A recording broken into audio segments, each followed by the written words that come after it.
ฮัลโหลสบายดีกับผมกับแอนนี่ใช่ไหมมึงกะเขาก็อยู่นิวซีแลนด์โอเคมื่อนี้เขาก็ซีรีวิวของที่ได้อยู่เดินย่นเลยกะได้อยู่นิวซีแลนด์เนาะแต่เขาซีรีวิวได้ของได้มื่อนี้เนาะมาโทษมาจะมีว่าแต่หาก็คนมึงมีพอต้องไปขี่มือโอเคอันแรกเดี๋ยวเขามารีวิวอันแรกได้จากเดินย่นเลาะก็จะเป็นของท่านมัน Toys Best in Toy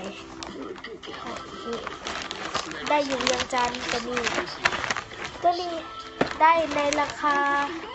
เป็นตัวนี้เนาะ85,000เนาะเป็นสายคอให้ทักเองเราสิพาเขาสีทักแล้วเอาไปให้เบิ่งเนาะอันต่อไปนี่ลืมถ่ายคลิป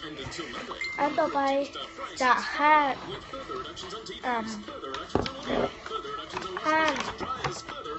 Lush Fish Has Dress Cosmetic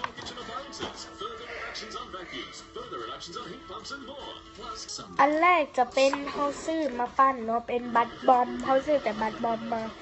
ตัวนี้เป็นโตนยังบ่ปั้นเนาะเขาซื้อตัวนี้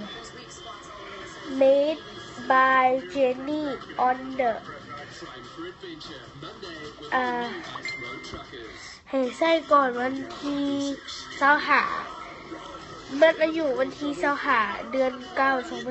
2018มือละผลิตแมนวันที่25เดือน7 2017ฮะ25เดือน7 2017มันถ้ามันบอกว่าออกการแล้วเดือนนี้เดือนไปเดี๋ยวใครให้เลยเลือกอะเกยออกขึ้นก็ได้มันแตกมันมีสีม่วงบัวฟ้าเขียวเหลืองส้มแล้วก็แดงโอเคเดี๋ยวเขาไปเบิ่งอันต่อไปเป็นบัตบอมอันต่อไปจะเป็นลูกเนาะเขาซื้อมาหลายลูกเลย